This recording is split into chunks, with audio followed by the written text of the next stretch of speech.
Muy buen día, tengan todos ustedes bienvenidos a este programa, su programa El Viejo Relicario, en el que estamos platicando con diversos profesores, profesoras, egresados y egresadas de diferentes universidades del país y a nivel internacional. En este momento nos encontramos platicando con egresadas y egresados destacados de la Universidad de Guanajuato, mi alma mater, en la que he tenido oportunidad de estudiar.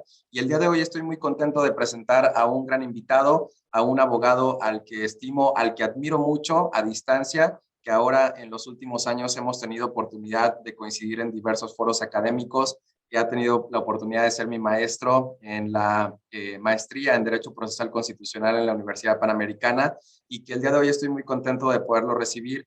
Comentaba hace unos minutos con nuestro invitado que desde que yo estudiaba en la Universidad de Guanajuato, tuve la oportunidad de que diferentes maestros hablaran excelente de su trayectoria, de que lo pudieran poner como ejemplo para muchos de los que somos estudiantes y que veíamos esos ejemplos a seguir. Me parece que para ese momento ya estaba trabajando el doctor Roberto Lara Chagoyán en la Suprema Corte de Justicia de la Nación, y siempre son ejemplos de pasos bien dados y que podemos seguir los estudiantes que venimos detrás en generaciones. El día de hoy estoy muy contento de poder presentar al doctor Roberto Lara Chagoyán, el que haya aceptado a estar en este espacio en el que estamos platicando de derecho procesal constitucional, de derecho constitucional, de derecho penal, de derechos humanos, pero también de las trayectorias brillantes de nuestros invitados. Y bueno, pues el día de hoy estoy muy contento. Sé que muchos seguramente ya conocen al doctor Roberto Lara Chagoyán, pero para aquellos que no lo conocen aún, me permitiré hacer una breve semblanza de su trayectoria. El doctor Roberto Lara Chagoyán es licenciado en Derecho por la Universidad de Guanajuato, es doctor en Derecho por la Universidad de Alicante en España y miembro del Sistema Nacional de Investigadores Nivel 1. Se ha desempeñado como director de Educación de la Procuraduría de los Derechos Humanos del Estado de Guanajuato en el año 2001, como asesor del Consejo General del Instituto Federal Electoral del 2002 al 2003, como secretario de Estudio y Cuenta adscrito a la ponencia del ministro José Ramón Cosío Díaz en la Suprema Corte de Justicia de la Nación del año 2004 al año 2015, y como director general del Centro de Estudios Constitucionales de esa misma institución del año 2015 al año 2019. Nuestro invitado también ha colaborado en distintas revistas académicas, entre las que destacan Isonomía del ITAM, Doxa de la Universidad de Alicante y Cuestiones Constitucionales de la Universidad Nacional Autónoma de México. Y es autor de diversos libros, entre los que destaca El concepto de sanción en la teoría contemporánea del derecho, del año 2004, Argumentación Jurídica, Estudios Prácticos por Porrúa, del año 2011, El Constitucionalismo Mexicano en Transformación, Avances y Retrocesos, del año 2020, y Manual Mínimo de Argumentación Jurídica, La Razón en la Práctica, del año 2021. Actualmente se desempeña como director nacional del Programa de Derecho del Tecnológico de Monterrey, donde también es profesor e investigador y es profesor de posgrado del ITAM, la Universidad Panamericana, la Universidad de Guanajuato y la Universidad Iberoamericana de Puebla. Le damos la bienvenida a este programa, su programa, doctor Roberto Lara Chagoyán. Gracias por aceptar la invitación y bueno, pues estos micrófonos están listos para escucharlo, doctor. Bienvenido. Muchas gracias, Guillermo. Qué gusto coincidir contigo en este espacio que auguro va a tener mucho éxito. Y pues ojalá que podamos contribuir con el propósito del mismo. Me tienes enteramente a tus órdenes. Gracias, doctor. Gracias. Bienvenido nuevamente. Y bueno, pues para que esto comience, yo iniciaría con la primera pregunta, que es la inquietud que tengo. ¿Por qué el doctor Roberto Lara Chagoyán decide estudiar Derecho? ¿En qué momento surge esta inquietud? ¿Es algo que usted ya traía desde niño? ¿Es algo que surge a lo mejor en la juventud? ¿Es algo que viene de familia? ¿Cuál es la razón por la que usted decide esta profesión tan noble, doctor? Pues mira, lo recuerdo muy bien. Yo estudiaba secundaria y cuando estaba en segundo año tuve un profesor de historia que no era de acá, no era de León, Guanajuato, donde yo estudié. Estaba yo en la Escuela Secundaria Técnica número 1, mejor conocida como la ETI, que está en el centro de la ciudad de León. Y había un profesor que venía, si mal no recuerdo, venía exiliado por el temblor del 85, era de la Ciudad de México y nos dio un curso de historia. Y me llamó mucho la atención la manera que él tenía de expresarse. distinta a los demás profesores que yo conocí en León, al de biología, al de química, al de física, al de español, al de geografía. Él tiene un perfil diferente y recuerdo que daba clases de tiempo completo en la secundaria y era el único profesor que yo reconocí o que yo conocí en ese tiempo que tenía un cubículo, que estaba en un pasillo que daba a las canchas de básquetbol de la escuela. Una vez lo visité y lo entrevisté de manera absolutamente inesperada, improvisada, no pensaba hacer una entrevista, yo quería simplemente conocerle más, la inquietud, y le pregunté qué había estudiado, y fue la primera vez que yo entendí que alguien había estudiado Derecho. Y yo creo que ese profesor fue mi inspiración, porque como tú sabes, Guillermo, desde Aristóteles hemos entendido que una de las maneras de descubrir la vocación es a partir de la ejemplaridad, a partir del ejemplo de otras personas, de tratar de proyectarse, sobre todo cuando uno es joven, niño, adolescente, en cómo le gustaría ser a uno de grande. Y me gustó el perfil de ese profesor de historia. Por lo tanto, se me metió, sin tener mucho conocimiento ni mucho menos, la idea de estudiar Derecho desde segundo de secundaria. Posteriormente, en la preparatoria de León conocí a varios abogados que ya nos daban algunas materias. Algunos de ellos me rompieron el corazón porque fueron todo lo contrario de mi profesor de historia. No creyó parecerme a ellos en absoluto. Pero otros que continuaron con esta inspiración de mi profesor de secundaria y también me llegó a inspirar en ellos, ¿no? Ahí en la universidad, en la preparatoria oficial de León, que es de la Universidad de Guanajuato, pues todo el puente estaba conectado, digamos, el camino correcto, el camino natural para llegar a la Facultad de Derecho, entonces así se llamaba, era pues a partir de una preparatoria oficial, como la mía. Y pues dirigí mis naves hacia allá y era para mí un primer reto muy, muy importante, que no logré la primera vez, hay que confesarlo. Yo hice un propedéutico y pude finalmente estar en las aulas de la Universidad de Guanajuato, lo cual para mí, como te repito, fue toda una revelación, fue un cambio de vida, un cambio cultural. Yo dejé de la ciudad de León prácticamente para siempre, no lo sabía en ese momento, pero jamás regresé a vivir ya a la ciudad de León. Iba los fines de semana a ver a mis papás, pero prácticamente desde que me fui de ahí, desde que inicié el propedéutico, que fue un semestre, ya no regresé a vivir realmente a León, salvo por temporadas muy, muy breves, ¿no? Guanajuato me absorbió completamente, o yo lo absorbí a él, no sé cómo expresarlo mejor, pero me refiero no solamente al estudio del derecho, sino a la vida cultural, a la vida en libertad que tiene siempre un joven que es de familia numerosa y que de alguna manera trata de emanciparse, ¿no?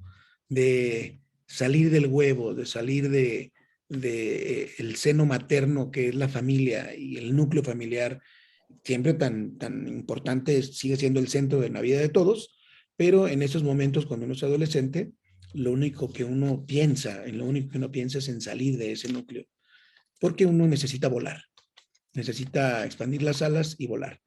Y entonces fue que me instalé en Guanajuato por los siguientes 8 años. Terminé la carrera y me quedé trabajando 7 años por ahí.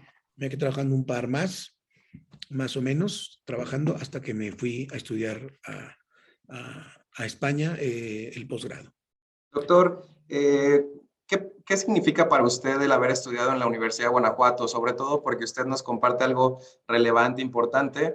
Yo coincido con usted porque también estudié un propedéutico.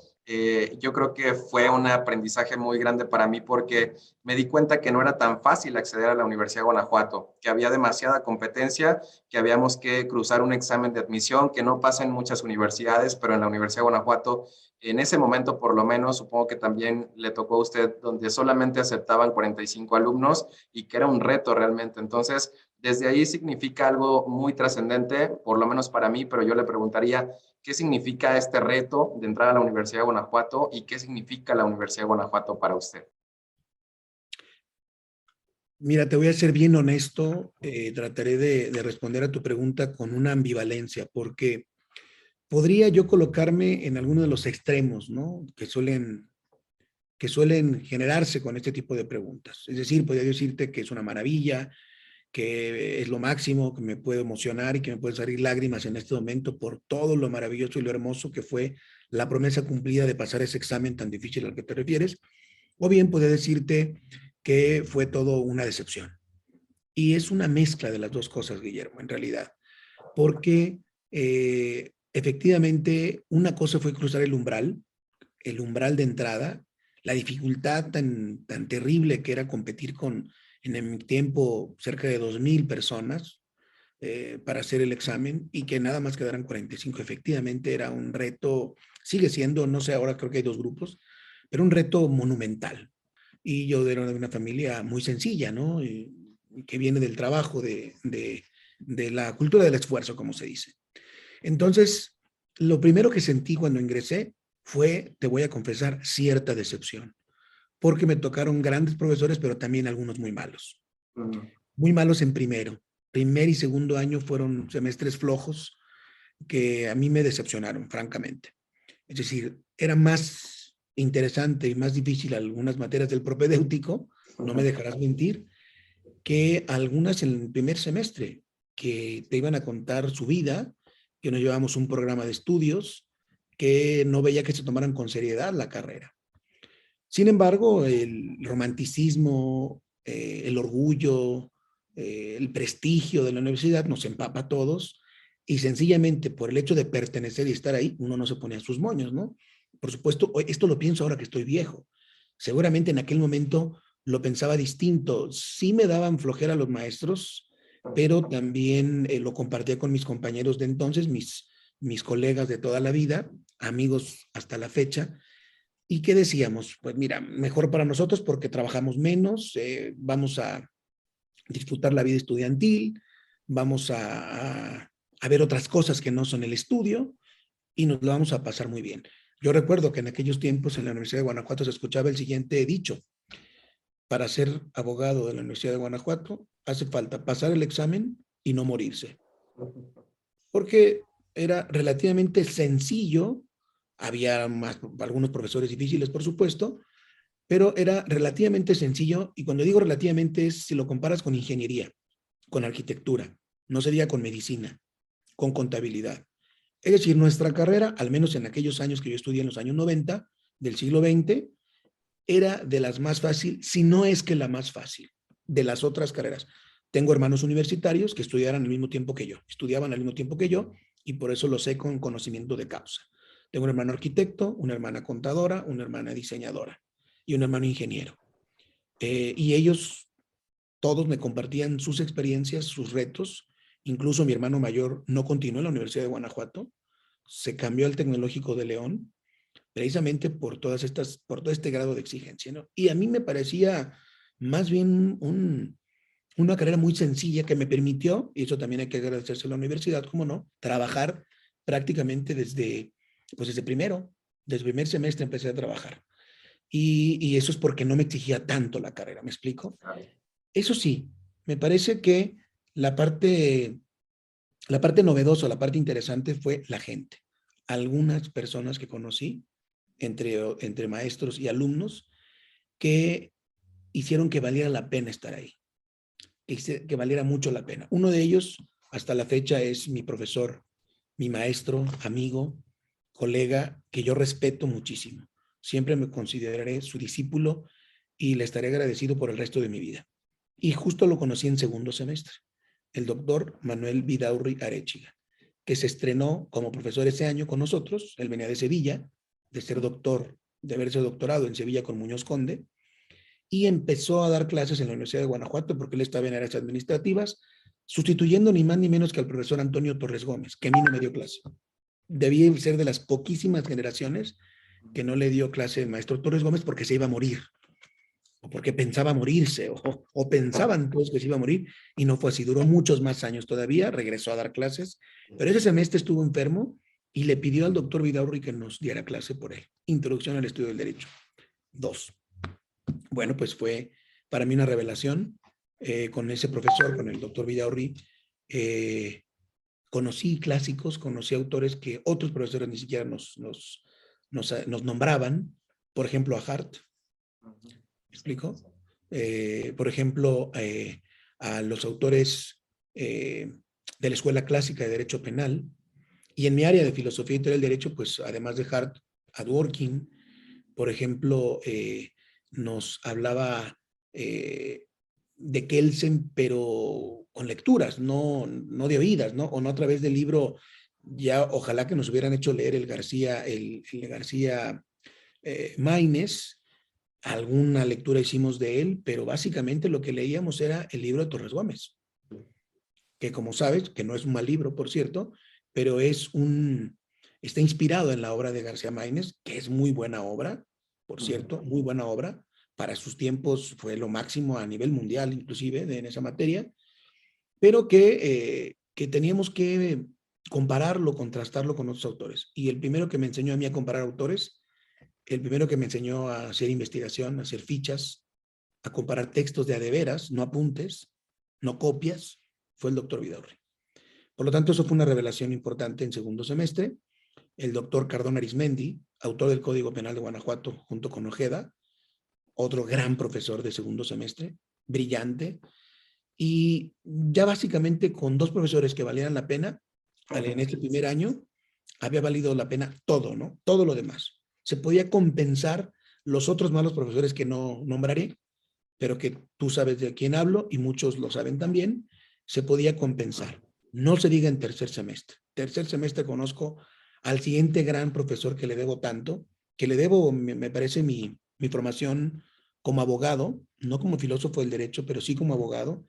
Y estoy seguro que gracias a las enseñanzas de este profesor, yo me pude mantener activo en la práctica profesional que tuve después, ¿no? Sobre todo en la Suprema Corte de Justicia de la Nación. Me refiero al maestro Carlos Mario Telles Guzmán, mi profesor de Teoría General del Proceso.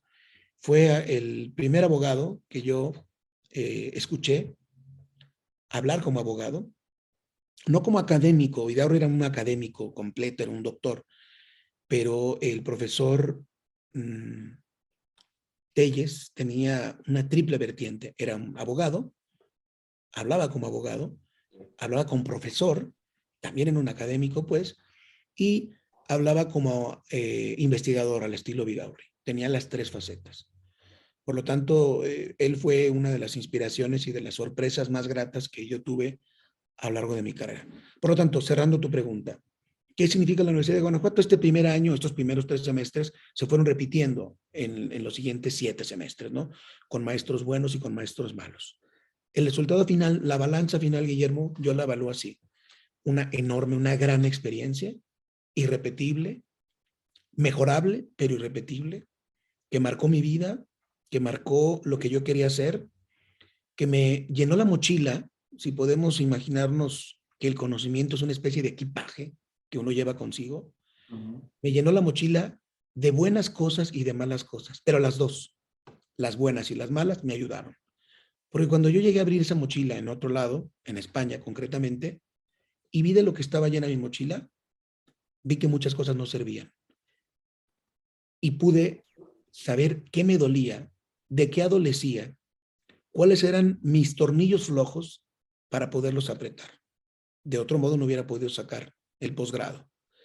Y gracias a que esa mochila la llevaba llena de esa mezcla de experiencias buenas y malas, de buenas lecturas, de malas lecturas, de buenos ejemplos, de malos ejemplos, de alguna práctica que yo tenía con la pluma, gracias a Vidaurri, me enseñó a escribir, me enseñó a soltar la pluma, incluso yo escribí en el periódico durante la carrera, en el periódico El Nacional tuve una columna en aquellos años, gracias al doctor Vidaurri que me abrió las puertas, y cuando llegué a España recuerdo que yo venía muy mal preparado, pero de los otros profesores o de los otros becarios que habían llegado mexicanos, me decían a mí mis maestros que yo escribía un poco mejor, no perfecto, pero que escribía un poco mejor, que tenía menos problemas de redacción. Pero eso yo se lo debo más al doctor Vidaurri, que fui su becario y que me llenó de coscorrones en sentido figurado, digamos, que me corrigió así con la pluma mis primeros textos que escribí, y me ayudó mucho a soltarme y a leer y a entender mejor los autores, y eso fue lo que creo que me ayudó más, esa formación. Ahora, el derecho positivo, la dogmática jurídica, las materias mismas, pues me las dio la carrera, no lo puedo negar. Te digo que cuando ya estuve yo en pruebas reales de la vida, después del doctorado, que me vengo a la Ciudad de México y que me pongo a trabajar en el derecho práctico, primero en el IFE y luego en la Corte, pues ahí no fue tanto la filosofía o el doctorado el que me sacaba adelante, sino mis conocimientos de dogmática jurídica, mis conocimientos adquiridos en la carrera de Derecho con mis profes, con los buenos profes que tuve y profesoras, y por supuesto también con el trabajo de autodidacta, ¿no? Que uno siempre ha tratado de mantener. Doctor, seguramente esta entrevista la van a ver muchos alumnos y también a lo mejor colegas, profesores de usted. Y yo le preguntaría, ahorita tocaba un tema tan relevante. Yo, por ejemplo, en la experiencia de la Universidad de Guanajuato, como usted dice, yo creo que también es un pensamiento ambivalente porque hay cosas buenas y cosas no tan buenas a rescatar. De las cosas que yo critico ahora, que he estado estudiando algunos posgrados en otras partes e incluso en el extranjero, pues es que en la universidad no me acercaron tantos autores como me hubiera gustado. No conocí a Nino, no conocí tanto a Hart, yo no tuve la oportunidad de que hubiera profesores que me hablaran tanto de ello, de Working, de otros autores. ¿Y qué tan importante considera que es para ustedes el hecho de que los profesores ya estén en este momento de la vida universitaria, en este siglo XXI, hablando de estos profesores desde nivel licenciatura y que también los alumnos estén interesados en conocer un poco más allá? Porque también es cierto que ha habido reformas incluso que han sido parteaguas que nos comprometen a exigirnos a ir más allá de un código como muchas veces nos enseñaron en la universidad. Entonces, ¿qué tan importante es para usted que que nos pueda regalar un mensaje el trascender de esta forma, doctor? Pues mira, vivimos en una coyuntura histórica que no hemos salido totalmente de ella. Seguramente en tus tiempos y los alumnos actuales lo tienen mejor que nosotros.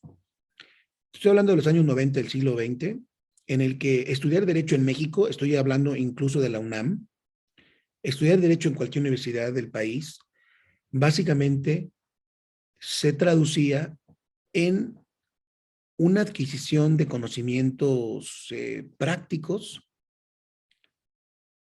dados desde una mmm, vertiente formalista del derecho, basada en textos, en algunos manuales clásicos de derecho, que habían así aprendido esos profesores de sus profesores, y en los códigos. Es decir, una formación, como se dice, formalista codiguera, ¿no? Sí, sí, sí. Eso era la enseñanza del derecho. No hacían o lo eran, muy pocos lo hacían, investigación, derecho comparado, análisis de autores, ni siquiera las materias teóricas, porque uno entiende esto en derecho procesal, en derecho procesal civil. Pues no hay mucho más que te pongas a estudiar los procedimientos, ¿no? Efectivamente. Hombre, algunos autores sí que te van a ayudar, pero básicamente las materias adjetivas eran dadas por abogados y muy buenos, notarios públicos, abogados litigantes, fiscales. Guanajuato era en mis tiempos, y creo que ha variado poco, pero ha variado, era una facultad en la que te aseguraba trabajo. Algún profesor llegó a decir, la Facultad de Derecho, más que una facultad, es una agencia de colocaciones, es una bolsa de trabajo. Y efectivamente, ahí, en mis tiempos al menos, solamente muy pocos, y no quiero poner calificativos negativos de ellos, muy pocos estudiantes, casi los que no querían, no trabajaban. En los primeros semestres, ¿eh? Porque uno se colocaba pronto en algún despacho, en algún tribunal. En aquel tiempo no había carrera judicial, había que empezar de meritorios, etcétera. Y no era tan difícil, de verdad que no era tan difícil. Se necesitaba mucha voluntad y, por supuesto, un carácter eh, estoico para aguantar que no te pagaran, pero que tenías ganas de aprender. Pero no era difícil, porque eso duraba poco hasta que te empezabas a colocar, ganando poquito, por supuesto, y todos prácticamente nos colocábamos. En mi grupo todo el mundo hacia tercer semestre ya trabajaba. Era raro el que no trabajaba, raro. Sí había quienes no trabajaban por diversas circunstancias, pero la gran mayoría trabajábamos. O éramos pasantes, o éramos meritorios. Vamos, estábamos en actividad profesional. La carrera estaba diseñada pues para que pronto te pusieras a trabajar y por eso hasta los horarios, no sé si te toca a ti, pero entrabas a las 7, salías a las 10, Sí, sí, sí. 11 y luego entrabas a las 4 de la tarde, salías a las 7, a las 9 de la noche o Así entrabas es. a las 5. ¿Por qué? Porque durante el tiempo entre las 10 de la mañana y a las 3, 4 de la tarde te daba tiempo para ir a un tribunal o a un despacho a trabajar. Estaba así pensada la carrera. Y por supuesto, no solamente del lado de los alumnos, también de los profesores, porque no había prácticamente profesores de tiempo completo. Y no hablo de Guanajuato, hablo, insisto, de todo el país. Lo corriente, lo normal en cualquier facultad de Derecho era que te dieran clases, es todavía de alguna manera, que te den clases los abogados que trabajan activamente en el derecho. Eso es muy bueno, pero también muy malo. Muy bueno en el sentido de que no te están enseñando personas que no tienen idea de lo que están diciendo. Tienen toda la idea, ganan juicios, ganan litigios, hacen sentencias, celebran asambleas, levantan actas. Es decir, la práctica estaba muy bien, por eso era rápido que tú te podías conectar con el mundo de la realidad. Pero los autores, la dogmática, el pensamiento crítico, no estaba por ningún lado, porque como eran profesores efectivamente formalistas, ellos sabían que había un manual que enseñar, el Castellanos Tena, el Jiménez Huerta, el García Villegas, qué sé yo, y te lo daban como ellos se los dieron. A ver, aprende estas tres partes, estas definiciones básicas de memoria, échate el código, apréndete los artículos y se acabó, a trabajar, a volar. Por lo tanto, la formación no era académicamente sólida, no era de pensamiento crítico. Había muy pocos que sí lo sabía, ¿eh? Ya te mencioné dos, bueno, tres profesores que sí hacían contraste teórico, que sí te ponían a comparar autores, que sí te ponían a pelear autores y a pensar por ti mismo. Vidaurri, Cardón Arismendi, Telles, Ojeda, eran profesores académicos, verdaderamente académicos. Te puedo mencionar algunos más.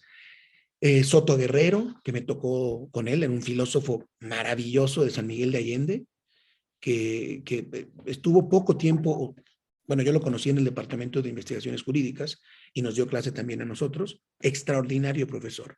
Había otro de internacional que era bueno, Covarrubias era un buen profesor, tenía contrastes de lecturas, pero poco más. Si te estoy hablando de 10 semestres, yo no creo que se junten 10 profesores de 10 semestres que hubieran tenido esta cualidad. Más bien era lo contrario. La gran mayoría eran profesores que practicaban el derecho, que te daban una orientación práctica del fenómeno jurídico, pero no teórica. Salimos flojos de teoría. ¿Cómo cambian estas cosas? Efectivamente, la faculty de una universidad, es decir, el cuerpo de profesores, en otros países es lo más importante. Y nosotros tenemos dos tipos de influencias. Bueno, tres. Una influencia histórica, una influencia norteamericana y una influencia europea. En la influencia histórica voy a mencionar a su vez, tres fuentes de información. Una fue la Guerra Civil Española. Los grandes profesores de la UNAM fueron la mayoría exiliados de la Guerra Civil en los años 30, como Luis Ricasens. La UNAM se llenó de profesores profesionales españoles, eso sí, académicos, académicamente sólidos. La otra fuente histórica de esta primera vertiente que te digo es la argentina o la sudamericana, digamos. La Escuela de Buenos Aires, de la UBA, de Cosio, tenía una influencia impresionante en el ámbito latinoamericano. Es decir, había dos grandes polos, había más, pero muy notoriamente había dos polos, la UBA y la UNAM. Esos fueron en los años, yo digo que en los años 30, en los años 40 del siglo pasado, las máximas luces que brillaban en Latinoamérica. Por supuesto, con alguna participación de la Católica del Perú y algo en Bogotá. Pero realmente las dos universidades que eran señeras en aquellos años eran la UNAM y la UBA. Y hubo una generación de profesores inspirados en los profesores españoles de la Guerra Civil que hicieron escuela, tanto en Argentina como en México. Eso nos tocó poco en Guanajuato, pero algo nos tocó. ¿Me explico? El profesor Torres Gómez es uno de ellos. Torres Gómez era amigo de García Maínez y recibió grandes influencias del derecho que se enseñaba en la UNAM en aquellos años, en los años de esplendor de la UNAM, ¿no? Que eso dura hasta los 60 más o menos. Estamos hablando de 30 años. Los 60, en los 70 empieza cierta decadencia. No sé, estoy hablando de Floris Margadán, por ejemplo, de profesor de historia, una maravilla, ¿no? Grandes académicos. Ah, y la tercera influencia, te dije de dos, ¿no? La española de la Guerra Civil, la sudamericana, que viene con estos profesores que también habían aprendido de los exiliados españoles o europeos en general en Argentina. Sí. Y la tercera es norteamericana. La norteamericana, que también llega por aquellos años, fue con algunos profesores que tuvieron la osadía de no irse a estudiar a Europa, sino a Estados Unidos desde entonces, o a Inglaterra. El mejor ejemplo de este grupo es el profesor, afortunadamente sigue con nosotros todavía, Rolando Tamayo y Salmorán, uno de los más grandes profesores que ha tenido este país entero y que es maestro emérito de la UNAM. Él estudió ni más ni menos que con Ras y estudió con Hart, fue amigo de Hart personal. Él ha traducido a todos los autores importantes y fue un gran filósofo, es un gran filósofo del derecho mexicano en activo, ¿no?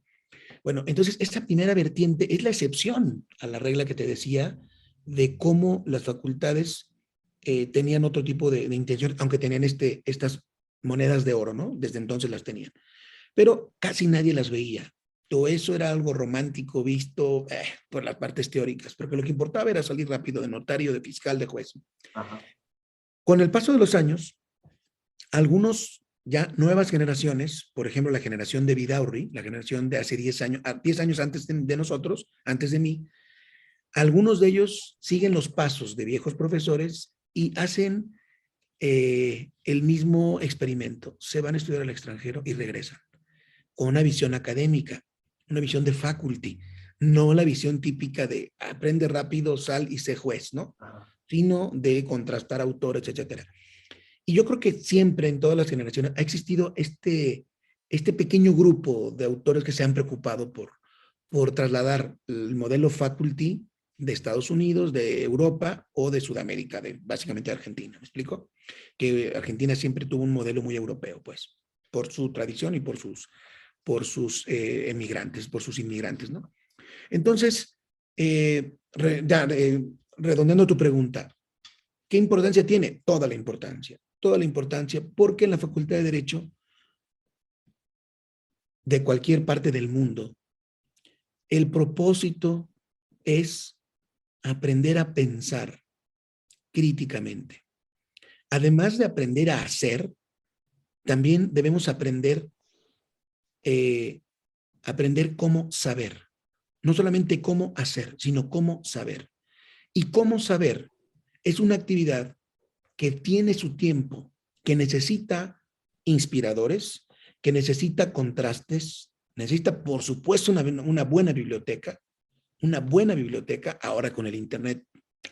Hombre, ya estamos hablando de otra cosa, pero en todo caso necesitas un buen guía que te sirva para poder navegar en ese mar de información que es el Internet. Una buena biblioteca, un buen claustro profesoral y, por supuesto, unos buenos alumnos, naturalmente, ¿no? Esas son las tres cosas que necesita una facultad. Por lo tanto, es sumamente importante que las formaciones de las facultades de Derecho progresen. Y Guillermo, no dejen la otra parte, ¿eh? Eso también lo aconsejo yo. Que no dejemos la riqueza de los profesores en el TEC de Monterrey, le llamamos de cátedra, es decir, de tiempo parcial, ajá, que son fundamentales en la formación de un abogado. Yo no quiero que una persona que en su vida ha visto un expediente enseñe procesal, o enseñe bienes y derechos reales o familia y sucesiones, que en su vida ha visto un expediente o ha llevado un caso. Me daría miedo. ¿Me explico? Pero lo que yo quiero es que esos profesores que practican y que son generosos y que nos comparten sus conocimientos, pues se comprometan también con la parte teórica y que en las materias donde es necesario, absolutamente necesario, un conocimiento teórico profundo, se ocupen por profesores académicos profesionales. Las materias de mi área son así todas, las de teoría y filosofía del derecho. Es preciso que las dé una persona que sepa bien de esas materias y que de preferencia sea un jurista teórico, no un jurista práctico. Y digo de preferencia porque no está divorciado, pero son muy pocos los casos en los que un jurista práctico puede tener unas buenas bases teóricas. Los hay, pero son muy pocos. En cambio, abundan muchos buenos profesores teóricos, pero no prácticos. ¿Me explico? Sí, Y claro. también es la tercera. Hay grandes profesores teóricos que también tienen salida práctica o la han tenido. Por lo tanto, importantísimo, no podemos seguir pensando en un modelo de facultad de Derecho como la que tuvimos en los 2 años, ¿no? La del profesor formalista que enseña cosas para saber hacer y se acabó.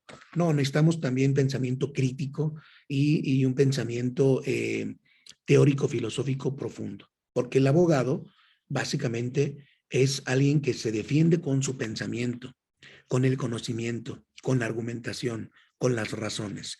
Y las razones no se dan leyendo un código nada más. Así es. ¿De acuerdo? Totalmente de acuerdo, doctor. Fíjese que cuando yo tuve oportunidad de estudiar en la universidad, yo leía en algunos libros, por ejemplo, al profesor Manuel Atienza, y bueno, yo leía o lo conocí a través de sus libros únicamente, a través de lo que a lo mejor algunos profesores mencionaban de él, incluso en los posgrados.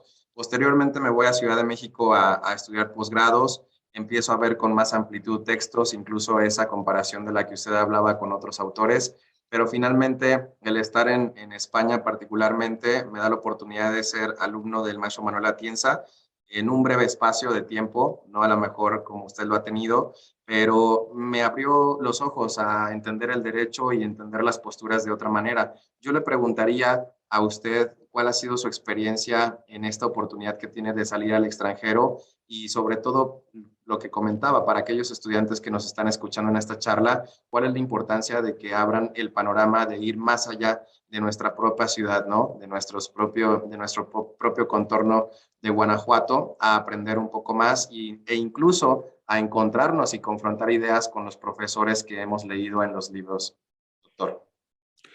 Mira, lo primero que yo te diría es que desde el punto de vista filosófico y académico, el primer principio que hay que cumplir es la conciencia de la ignorancia que tenemos. Incluso los más grandes pensadores consumados como Atienza lo saben. Es tanto lo que tenemos o lo que hay por conocer, es tan grande el universo, que nosotros habitamos pequeñas islas en un océano, pequeñas islas de conocimiento eh, que, que nos salvan del océano de la ignorancia. Más bien vivimos en una inmensa ignorancia de tantas cosas. Eso es lo primero.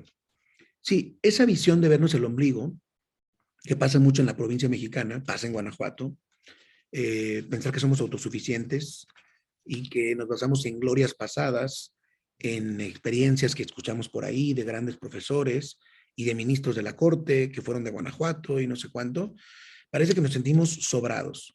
Y cuando nos damos cuenta que elevando un poquito el vuelo, un poquito nada más, y uno puede ver el contraste del conocimiento en otras partes del mundo o incluso de la República, pues entonces uno entiende, ¿no? Y uno se centra un poco más, baja uno la cabeza, tiene un baño de humildad y entonces creo que uno se hace un poquito más sabio, aceptando la gran ignorancia de la que somos prisioneros.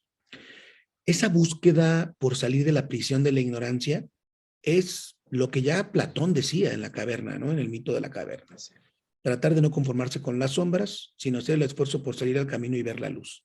Eso es salir al extranjero, eso es moverse de un solo lugar, eso es ver otro libro, ver otro autor, ver otra manera de pensar y tratar de sacar nuestras propias conclusiones, crear un pensamiento, una manera de ver el fenómeno jurídico propia, por supuesto, como decía Newton, ¿no? Sobre los hombros de gigantes, que ya hicieron el trabajo por nosotros y podemos dar un buen paseo por la filosofía, por el derecho civil, por el derecho penal, en los hombros de los grandes autores que ya lo hicieron antes que nosotros. La experiencia que yo tuve con Manuel Atienza, pues fue algo así, como la tuya, ¿no? Yo tuve la posibilidad de conocerlo primero por escrito, por accidente, porque la Facultad de Derecho tenía tiene todavía este maravilloso centro, este Departamento de Investigaciones Jurídicas de la Universidad de Guanajuato. Mira, aquí les voy a enseñar uno de las separatas de aquel tiempo de la revista. Sí, sí, sí. Esta fue una edición conmemorativa del 10º aniversario. Esto fue cuando cumplieron 10 años de los investigadores. Este era el logo del Instituto de Investigación, del Departamento de Investigaciones Jurídicas.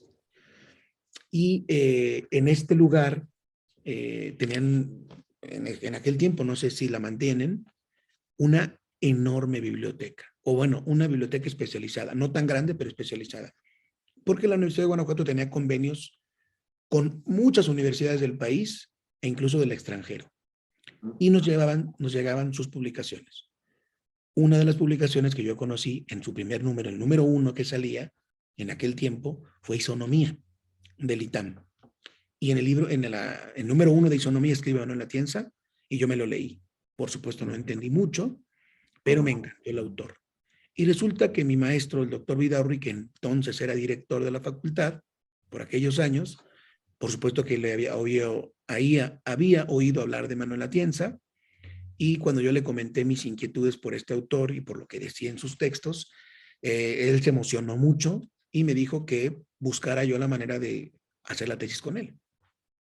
Un sueño, absolutamente una cosa de locos, ¿no? Sobre todo en aquel tiempo donde no hay internet, no hay teléfonos celulares, no hay nada de eso. Estamos hablando de una época de cartas de papel todavía. Empezaba el internet de manera muy básica, muy precaria en nuestro país. Por lo tanto, cuando yo escribo mis cosas, gané un concurso de investigación ahí en Guanajuato, el premio Justiniano. Como te digo, me solté con la pluma gracias al doctor Vidaurri. Tuve la posibilidad de mandar unos textos a Atienza por correo de papel a Alicante. Y le mandé por escrito algunos ensayitos y me contestó. Y cuando me contestó, yo no lo podía creer, guardo la carta como un tesoro valioso, la guardo aquí, la tengo de papel, donde me dice que le gustó lo que escribí y que me quiere conocer y que él estaría dispuesto a pues, echarme la mano en el caso de un proyecto de investigación doctoral. Bueno, pues el siguiente año que vino a México, al ITAM, justamente al García Maínez, al seminario, de donde salía la revista, pues el doctor Vidaurri hizo las conexiones posibles, siendo director de la facultad. Imagínate si no le estoy agradecido, para invitarle a Guanajuato, a Manuel Atienza, para invitarle. Te estoy hablando del año 95 por ahí. Yo acabo de salir de la carrera. 95, lo invita, o 96 máximo, no debió ser 95 porque fueron 2 años más. Yo llegué a España en 97. Entonces en el 95 viene Atienza, Guanajuato. ¿Tú te imaginas? Yo ni idea no teníamos inclusive de su imagen. Hoy por internet es muy fácil, pero no sabías cómo era él. Y a mí me mandó el doctor Vidaurri al aeropuerto por él. Me tocó recogerlo en el aeropuerto del Bajío con un chofer de la universidad. Yo no lo podía creer. Me mandó a mí y yo no lo conocía. Y él me reconoció en el aeropuerto. Seguramente no llevaba yo un cartel ni mucho menos, pero ella yo bastante despistado. Era otro tiempo también. No pensé que fuera a ser difícil localizar, sabía el vuelo y dije, seguramente voy a reconocer a un señor mayor de canas, qué sé yo. Resulta que no tenía canas, era muy joven, muy alto, muy cara de asturiano todo, absoluto, ¿no? Como le conoces. Y él fue el que me dijo, tú eres Roberto Lara, ¿no? En el aeropuerto. Sí, pues yo soy Manuel Atienza. Y nos conocimos en el aeropuerto del Bajío, lo trasladamos a la Universidad de Guanajuato, se quedó solamente una tarde, ni siquiera durmió en Guanajuato. En la noche se regresó porque no podía y se hizo el esfuerzo por ir a Guanajuato en la mañana y regresar de noche para conocer la facultad, para conocer al doctor Vidaurri y para conocerme a mí. Iba con su esposa, la doctora Carmen Juanatey, que también conocí ese mismo día, y pues paseamos por Guanajuato, estuvimos en la universidad, no dio ninguna charla, no dio tiempo, solamente platicó con el doctor Vidaurri, y ahí quedaron de acuerdo ellos dos en que me dirigiera la tesis. Pero para eso tuvieron que pasar 2 años hasta que yo encontrara una beca. Pero sin embargo, todo ese tiempo lo aproveché muy bien porque me dejó una serie de lecturas, me llevó al seminario García Maínez, me vine a México, al ITAM, le conocí al ITAM por él me llevó como de paje así, y me presentó a Rodolfo Vázquez, otro gran personaje en mi vida. Mi maestro y amigo Rodolfo Vázquez, que era el profesor de filosofía del ITAM, es todavía, ¿no? Y le dice, mira, Rodolfo, eran ellos ya muy amigos, él es Roberto Lara, va a estudiar conmigo en Alicante, quiero que le ayudes, dándole preparación, lecturas, te lo encargo. Entonces, imagínate, yo conozco al mismo tiempo a Tienza y a Rodolfo, y Rodolfo se hace cargo de mí esos 2 años, estando en México, yo en Guanajuato. Pero me hizo una lista de autores, me puso a leer cosas, por eso es mi maestro. Él nunca me dio una clase, pero es mi maestro porque me formó. Vine a México varias veces. Había una librería en la que nos encontrábamos Rodolfo y yo.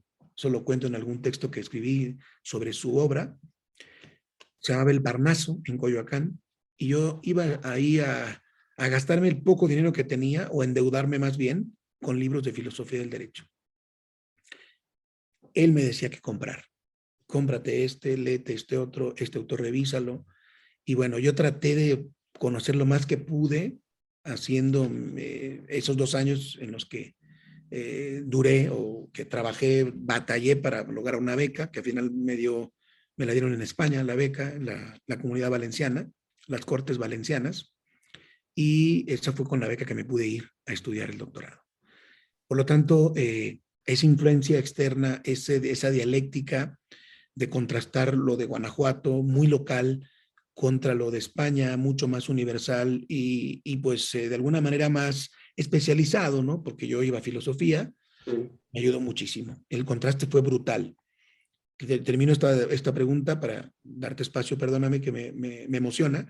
Adelante. Pero recuerdo que cuando yo llego a la facultad, al despacho de Atienza, ya una vez instalado en Alicante, me preguntó qué había leído, qué había estudiado, qué había leído en Guanajuato. Cuando vio mi confesión, en lugar de alarmarse o de regañarme o algo, me dijo, tengo la solución perfecta. Claro, porque yo de manera autodidacta había leído muchas cosas, pero no había entendido muchas. Había leído una cosa de Hart, una de Nino, para de contar muy pocas cosas de él. Pero cuando me habló que has leído, se refería a qué autores dominaba, qué corrientes conocía, cuántas escuelas filosóficas había yo podido contrastar, etcétera, ¿no? Me preguntaba cuál era mi formación teórico-filosófica. Cero, nula. Imagínate, yo venía de haber estudiado escuchando las clases de Elisa Jaime, que no es mala maestra y la quiero mucho, y de Trueba Olivares, pero que nunca llevamos un texto. El texto que tiene Trueba, que yo lo reseñé, por cierto, en Guanajuato, es un texto muy básico, muy elemental. No tenía apenas un contraste, era su voz, era la voz de este profesor y ya está, ¿no? No había autores, no había, en fin. Y me dijo, sencillo, te pones a estudiar licenciatura, al mismo tiempo que el doctorado. Entonces yo por las mañanas iba a todas las clases de licenciatura de filosofía y teoría del derecho y en la tarde las del doctorado. Por lo tanto, yo tenía el día desde las 7 de la mañana hasta las 10 de la noche maravillosamente ocupado. Así te lo digo, porque yo disfrutaba, creo que disfrutaba más las clases de licenciatura, porque ahí estudié todos los autores y me dieron clase todos los del departamento, que el doctorado, que ya era mucho más especializado y era muy amplio. El doctorado no era de filosofía, era de metodología, fuentes e instituciones jurídicas. Yo llevaba canónico, imagínate qué hueva. Llevaba canónico, llevaba internacional, llevaba administrativo, un montón de materias que no me interesaban, francamente, pero eran obligatorias para el curso de doctorado, y por supuesto había unas de filosofía, esas sí me encantaban, ¿no? Un seminario de Alexi, en fin. Pero para mí el núcleo de mi formación estaba en las mañanas, siendo alumno de Atienza, en licenciatura, alumno de González Lagier, alumno de Pérez Lledó, alumno de Josep Aguiló, alumno de Victoria Roca, alumno de Isabel Infante, alumno de Juan Ruiz Manero, alumno directo de ellos. Y hacía exámenes y todo. Y yo estaba fascinado estudiando lo que no estudié en Guanajuato. ¿Explico? Lo que me hubiera gustado que me enseñaran a mí. Y eso fue para mí una maravilla porque yo te digo, ya pude yo pivotear entre la formación de licenciatura y la formación del posgrado. Claro, totalmente. De hecho, ahorita me hizo recordar, doctor, cuando conocí al profesor Manuel Atienza en España, me preguntó, ¿de dónde vienes, muchacho? Y le dije, de la Universidad de Guanajuato. ¿Y cómo está el doctor Manuel Vidaurri, no? Fue lo primero que me preguntó. Entonces creo que hay muy buena relación y muy buena conexión. Comentario que también ya se lo he externado a mi profesor Manuel Vidaurri, que le mando un fuerte saludo también, que ya estuvo también en este programa El Viejo Relicario y que por supuesto lo recordamos con mucho estima a los dos siempre. Doctor, yo sé que usted trabaja en la Corte. Yo le quisiera preguntar cómo llega a la Suprema Corte de Justicia de la Nación, que es algo que a lo mejor incluso desde que estamos estudiando en licenciatura podemos visorar, wow, sería un gran sueño el poder estar en algún momento en una institución así. Ya también a lo mejor es un sentimiento ambivalente después de estar ahí, ¿no? Pasar por esa institución, pero le preguntaría cómo llegó y cómo es su experiencia, sobre todo la oportunidad de trabajar con el doctor José Ramón Cosío Díaz, que es considerado por muchos uno de los mejores, el mejor ministro en los últimos tiempos. ¿Cuál fue su experiencia ahí, doctor? Mira, yo lo digo muchas veces, lo he dicho muchas veces y lo repito acá, fue otra universidad. Para mí la Corte significó otra formación igualmente importante que la que tuve en el posgrado o que la que tuve en la carrera de Derecho. Fue como si hubiera entrado a otra universidad. Fue una gran experiencia. Estoy muy agradecido con el doctor Cosío, que le considero además de mi maestro, de mi jefe, mi amigo, mi colega. Eh,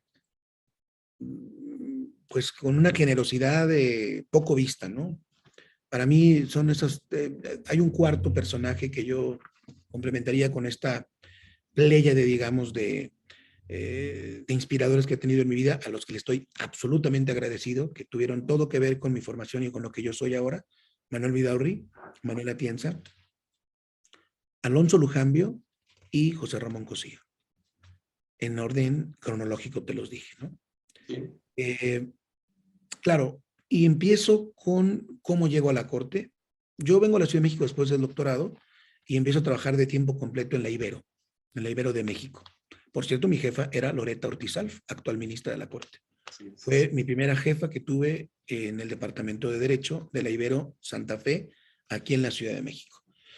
Con Loreta tuve una oportunidad importantísima. Estuve trabajando un año con ella en el Departamento de Derecho, pero las inquietudes filosóficas que yo traía no cuadraban muy bien con el Departamento de Filosofía del Derecho de la Ibero, que por cierto no estaba en Derecho. Por eso Loreta no tuvo mucho que ver, sino los curas. Filosofía del Derecho no lo dan abogados, lo dan los curas, o en ese tiempo al menos, lo daban esas materias regularmente los padres jesuitas que enseñaban esas materias teóricas, ¿no? Ahora parece que es distinto, no lo sé, en aquel tiempo así era. Pero yo venía de filosofía del derecho y no me daban filosofía del derecho. La primera materia que di en la Ibero fue penal, teoría de la ley penal, que al final era teoría de la ley, no di teoría del delito, solo teoría de la ley. Y pues esa la pude dar en un verano, me acuerdo. Y luego la siguiente materia que me dejaron dar fue una mezcla que había entre teoría del derecho, sociología jurídica y teoría política, que era un libro del ministro Azuela, que creo que hasta la fecha se sigue dando, no estoy seguro, que se llamaba Derecho, Sociedad de Estado. Esa era la única materia. Ya teoría de la justicia, teoría del derecho, filosofía 1, todo eso lo daban los curas. Pero yo me empecé a meter en sus terrenos, abrí una materia optativa, que fue teoría de la justicia, y me aventé un pleitazo con ellos, ¿no? Se molestaron. Ellos eran naturalistas, del corriente, muy buenos, por cierto, bueno, había de todo, buenos y malos, pero eran naturalistas. Y yo trataba un curso más plural, ¿no? Más abierto, más, por supuesto, enseñando un poco de todo, enseñando autores positivistas, naturalistas, realistas, en fin. Y eso no les gustó. Y también yo era muy joven, tenía 29 años, a esa edad me doctoré, era muy joven y, por supuesto, muy impulsivo y como es un joven, ¿no? Vamos, con mucha arrogancia, con la arrogancia natural de la juventud. Entonces, yo no estaba casado, no tenía tanta necesidad económica, digamos, tampoco me sobraba, pero lo que te quiero decir es que me podía dar el lujo de renunciar y de buscarle por otro lado. Cuando uno es joven, así es, ¿no? Por lo tanto, yo renuncié en la Ibero porque no salí de acuerdo con esa parte filosófica académica y yo quería trabajar pues, en el ITAM, ese fue mi sueño. sigue siendo, déjame decírtelo, y nunca lo he logrado. Soy profesor ahí, pero de tiempo parcial, siempre, solamente todo el tiempo, nunca de tiempo completo. Pero claro, en el ITAM estaba muy complicado, no tenía yo ningún apoyo.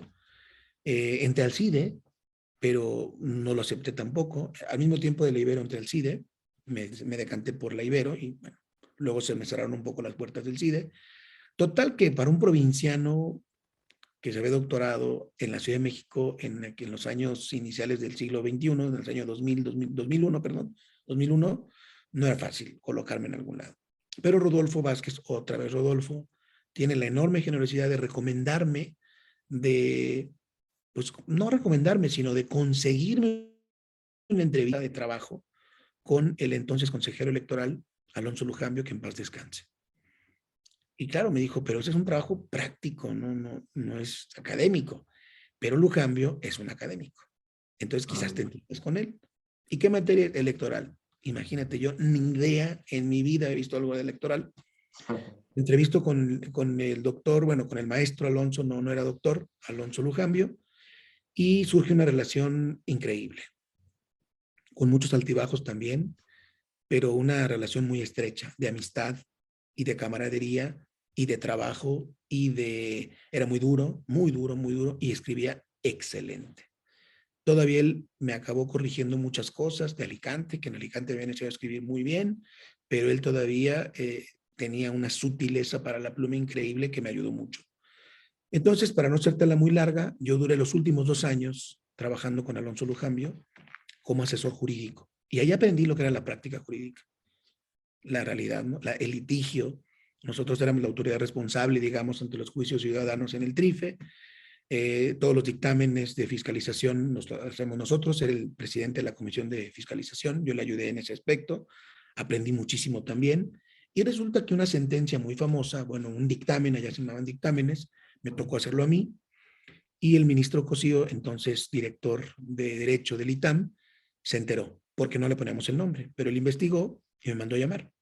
Y me dijo, tú hiciste esta sentencia, este dictamen, que fue muy sonado en aquel tiempo, ¿no? El Pemex Gate, donde se le impuso al PRI una multa de 1,000 millones de pesos. Desde el principio hasta el final lo hice yo. Y lo ratificó el tribunal y fue, digamos, mi boleto de entrada a la corte. Ese fue mi boleto de entrada, porque cuando José lo vio, me dijo que sabía que muchos se lo agenciaban, que muchos se decían que eran los autores, incluso hay autores que hicieron libros, no te voy a decir nombres, pero son bastante conocidos. Y cuando es falso, ¿no? Él dice todo yo. Y hay testigos de eso, en fin. Y dice que alguien que proyecta de ese modo lo quiere en su próxima aventura de ministro. Te estoy hablando del 2003. Él empezó en noviembre de 2003, pero empezamos actividades en enero de 2004. Entonces, justo yo termino en octubre con Alonso, me quedo 3 meses más en el IFE con otro consejero, Arturo Sánchez, gran amigo también, que me pide que me quede con él, y yo me salto a la corte. Aquí te comento, Guillermo, que yo tenía la puerta abierta para jurídicas. Mi paso natural era a jurídicas, puesto que yo quiero ser académico, quise ser académico, soy académico, y no soy otra cosa más que un académico, un profesor de filosofía del derecho, y ya tenía yo mi entrada solemne a ganar muchísimo menos que lo que ganaba en el IFE, por supuesto, no me importaba, para ser un investigador de la UNAM. Así, fíjate cómo pudo haber variado la vida, ¿no? Sí. Pero en ese momento se me planta la oportunidad de irme a la corte o a la UNAM, después de que Alonso sale. Y pues no lo dudé mucho y me fui directo a la corte. Aparte porque me inspiraba mucho el ministro Cosío, a quien conocía por el ITAM. Yo en el ITAM ya daba clases, pero de tiempo parcial. Hablé con él un par de veces, pero no era ni mi amigo, ni mi conocido, ni nada. O sea, fue la sentencia la que hizo que me invitara a la corte. Y me invita y pues yo ni siquiera sabía que iba a la corte. Yo pensaba que iba a ser asesor. Como era asesor de Lujambio, dije, pues voy a ser asesor de este otro, ¿no? Hombre, para nada. Era un 7 de enero como hoy, por cierto, un 7 de enero de 2004, cuando nos presentamos en la oficina todos los secretarios de Estudio y Cuenta que habíamos sido contactados por Cosío. Y ahí me presenta como secretario de Estudio y Cuentas, eran paros. Y yo dije, no, ¿no? ¿Qué voy a hacer? ¿No? Y por supuesto, me acaba de casar, estaba esperando a mi hijo y tenía mucho miedo. Te confieso que tenía un miedo terrible, ¿no? Porque pues yo no había estado en ningún tribunal, nunca. había estado en el IFE, pero no en ningún tribunal. Y cuando tienes ese nervio y esos primeros momentos de un trabajo que inicia, hablas con otros colegas, todos del Poder Judicial, la gran mayoría, había un par de académicos, tres, pero todos eran de Poder Judicial y todo el mundo hablaba del magistrado X, del juez Y, del tribunal cual, ¿no? Y a mí me preguntaban, oye, ¿tú de qué tribunal vienes? Y yo, no, yo de ninguno. Ah, ok. No, pues yo creo que de asesor. La cosa es que nos presenta el ministro a todos como secretarios y secretarias, tú di cuenta, y agárrate. No te la voy a hacer larga, me puse a trabajar muchísimo, a estudiar muy duro, y el otro gran agradecimiento que tengo ya fue de mis colegas del Poder Judicial, hombres y mujeres, particularmente algunos de ellos, algunas de ellas. Yo en particular recuerdo mucho a una profesora, bueno, a una secretaria de la edad de mi madre, que la considero mi amiga queridísima y le debo mucho, la licenciada Dolores Rueda Aguilar. Ella fue mi maestra de amparo, me enseñó amparo en la corte, en la práctica, con expedientes, con sentencias de veras. Aprendí muchísimo y entonces, pues yo pensé que duraría muy poco en lo que yo recuerdo haberle dicho esto a mi esposa. Le dije, mira, pues yo nunca me he rajado y que me corran trabajando. Si me van a correr, yo no voy a renunciar, yo voy a trabajar, le voy a echar las ganas y si me debe de ir, pues que me corran trabajando, ¿no? Y no, pues no me corrieron. Al contrario, la relación laboral creció, se fortaleció. A José Ramón le empezó a gustar mucho mi trabajo. Te digo, no fue fácil, pero salimos adelante y entonces me quedé con él los 15 años en la corte. Hacia el final de mi tiempo en la corte, haciendo amparos, haciendo acciones, controversias, me tocó de todo. Yo era de los pocos secretarios que estaba en sala y en pleno. En pleno solamente estábamos 4, los 2 que siempre estuvieron, Raúl y Laura, y además Chisca, Pou y yo. Pero Chisca después dejó de estar en el pleno y yo me quedé siempre, todos los años, tanto en sala como en pleno. Por lo tanto, me tocó proyectar de todo, de todas las materias que nos tocaban a nosotros, civil, penal y administrativo, que se compartía con la segunda sala. Y bueno, pues te reitero, fue una universidad más. Conocí a grandes académicos, a grandes juristas, hombres y mujeres, ministros, ministras, secretarios, secretarias, también malos, porque pues no porque sea la corte todo brilla, igual que Guanajuato, igual que España, en todos lados hay buenos y malos. Y aprendí muy bien, muchas cosas interesantes que agradezco y agradeceré siempre, ¿no? Pero como nunca quise dejar la academia del todo, Guillermo, ni siquiera en el IFE fue cuando menos escribí, pues me solté escribiendo, seguí dando clases en el ITAM, seguí dando clases en Guanajuato, nunca dejé de dar clase y empecé a escribir. Entonces sale mi libro de la tesis en el 2004 precisamente, que yo lo había terminado en 2000, y sale mi libro, pero es un libro que es la tesis doctoral, bueno, está todavía ahí, todavía está en las librerías, afortunadamente, pero es un libro muy teórico, es un libro de lo que es mi tesis doctoral, sobre sanción.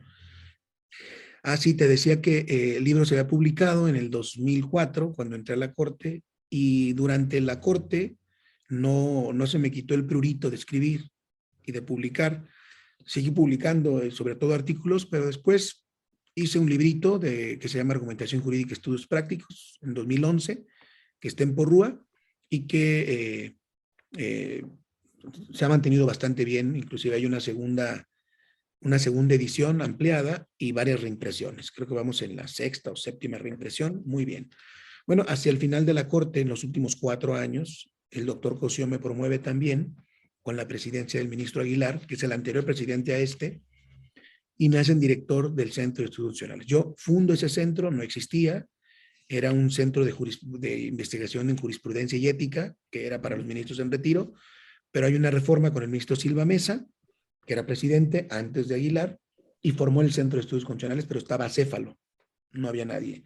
Yo llego como primer jefe, primer director, y pues montamos entre mis queridos colaboradores una apuesta importantísima, muy reconfortante, que es el Centro de Estudios Constitucionales, ¿no? Muchos de los proyectos que se mantienen hoy los empezamos nosotros, por ejemplo, las líneas jurisprudenciales, por ejemplo, la revista, las publicaciones.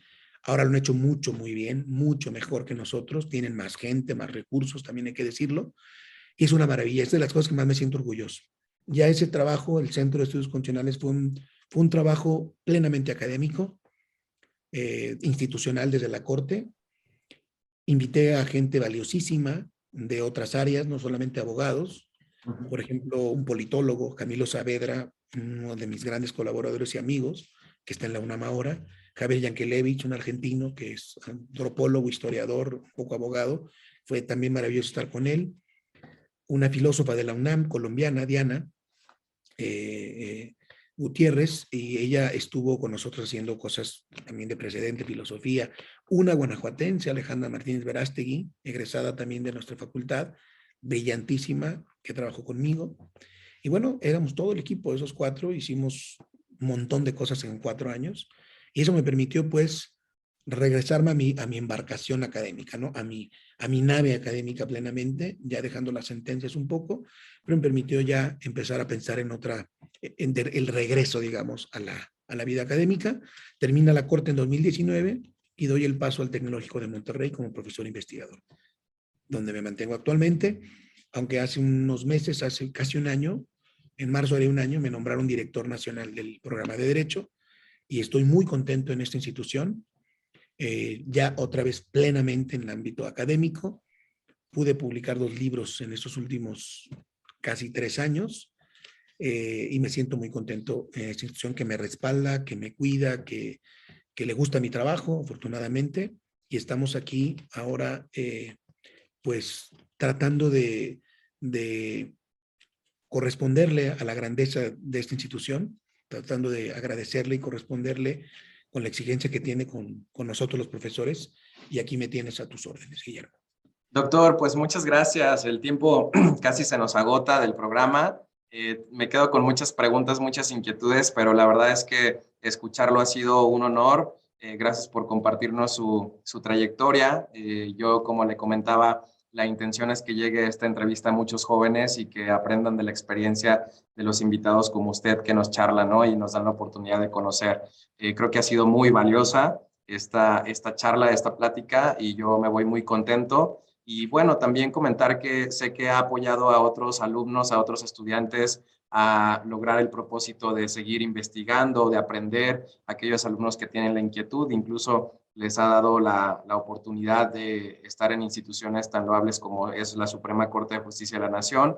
En particular, conozco a uno, a Juan Luis, que también es amigo mío y sé que es discípulo de usted y que anda por allá, ¿no? Ahorita en Nueva York, todavía en la inquietud de seguir aprendiendo y estudiando. Pues le felicito por toda esa trayecto, le felicito por la oportunidad que le da a los estudiantes de seguirse preparando y pues gracias por seguirnos manteniendo actualizados y en estudio, y gracias también porque pues hace poco lo he tenido de profesor en la Universidad Panamericana y pues le agradezco mucho toda esa aportación que hace desde dentro y desde afuera de la academia, doctor. Yo despediría el programa con una última pregunta que le hago a todos mis invitados y sería derivado de lo que hemos platicado. Desde el inicio del programa platiqué un poquito de su trayectoria profesional. En esta charla hemos hecho patente ese camino del éxito. No sabemos cómo definir el éxito, pero si yo pudiera definir un poquito el éxito, me parece que muchos estarían de acuerdo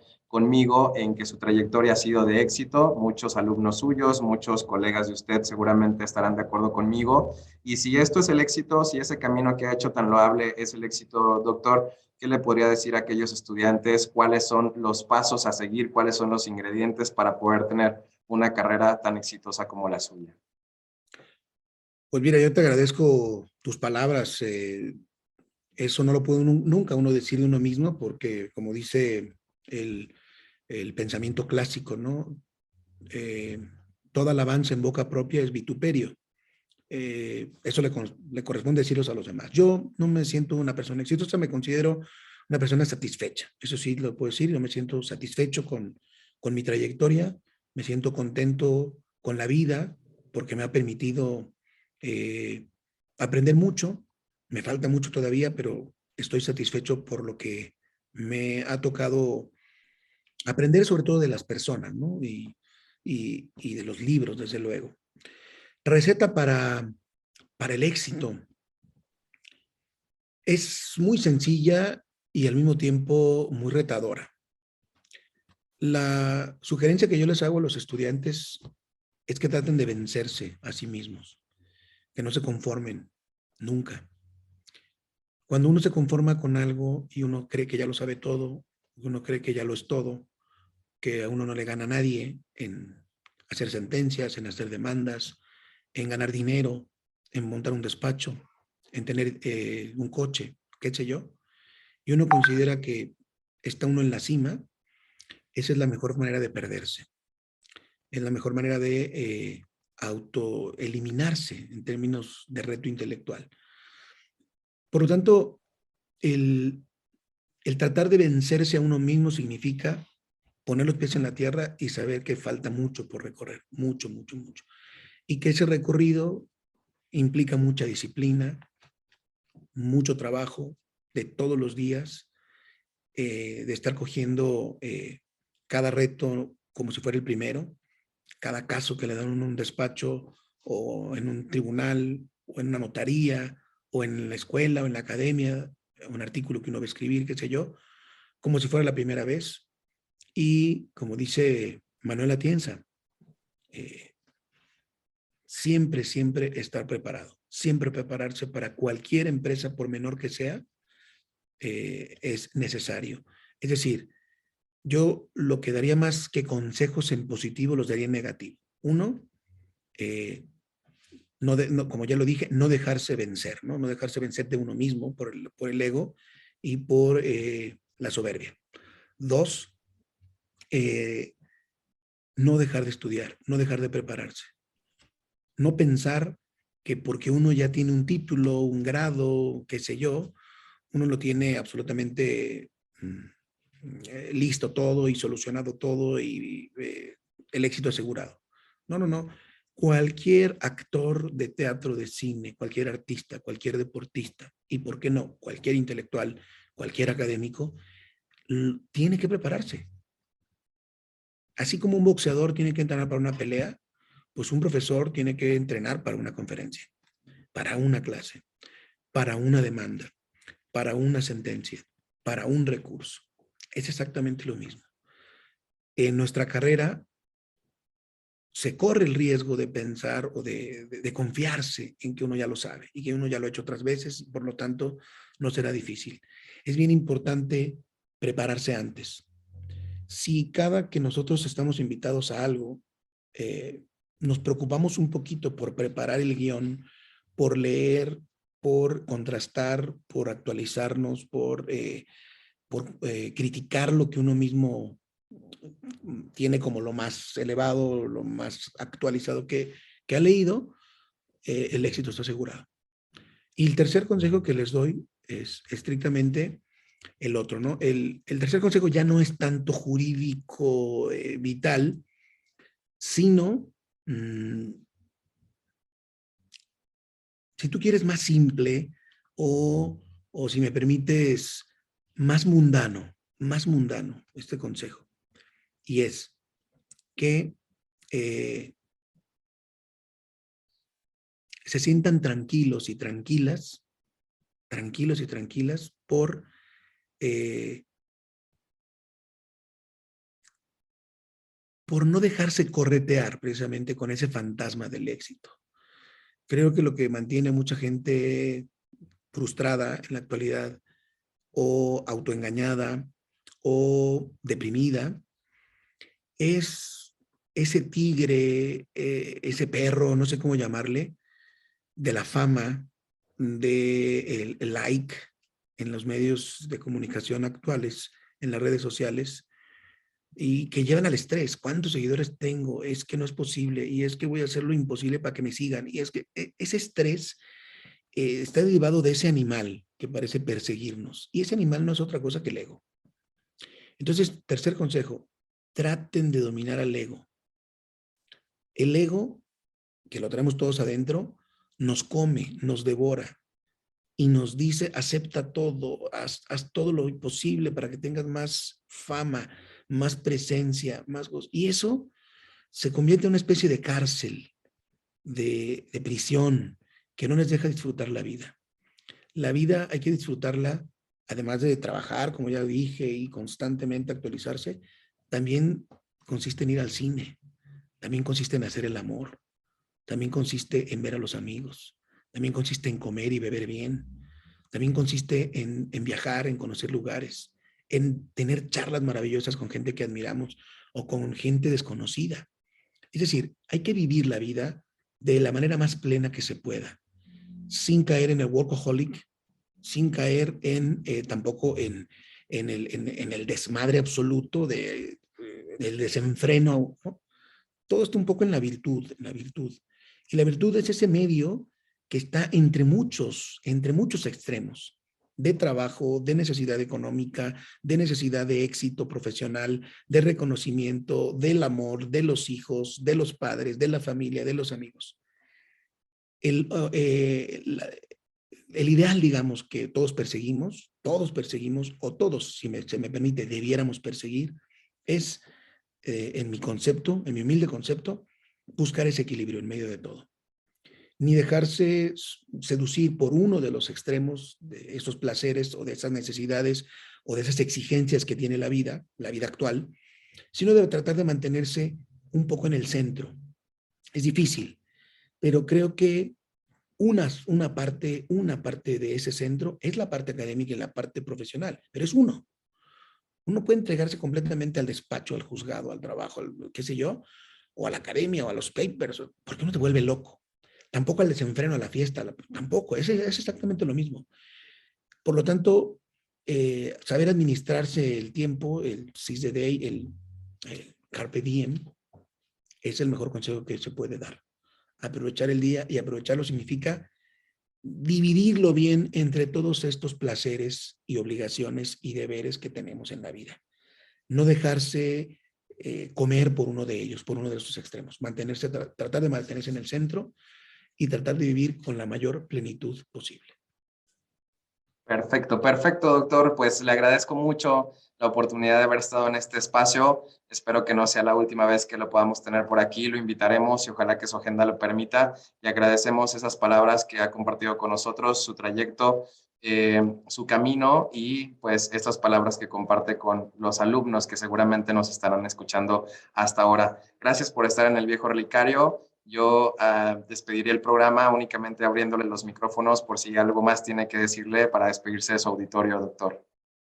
No, agradecerte, Guillermo, a ti por la oportunidad, felicitarte por el esfuerzo que estás haciendo. Me parece que siempre que podamos tener foros para expresarnos, para intercambiar ideas, es algo que se va a agradecer y que va a agradecer la comunidad jurídica de nuestro estado, de nuestro país. Y pues gente como tú es muy importante. Los que emprenden este tipo de proyectos son los que provocan los cambios. Por lo tanto, pues te felicito y te agradezco la invitación. Gracias, doctor. Gracias. Un fuerte abrazo. Despedimos el programa. Nos vemos en el siguiente capítulo de El Viejo Relicario. Un fuerte abrazo a todos y muy buena tarde. Hasta luego.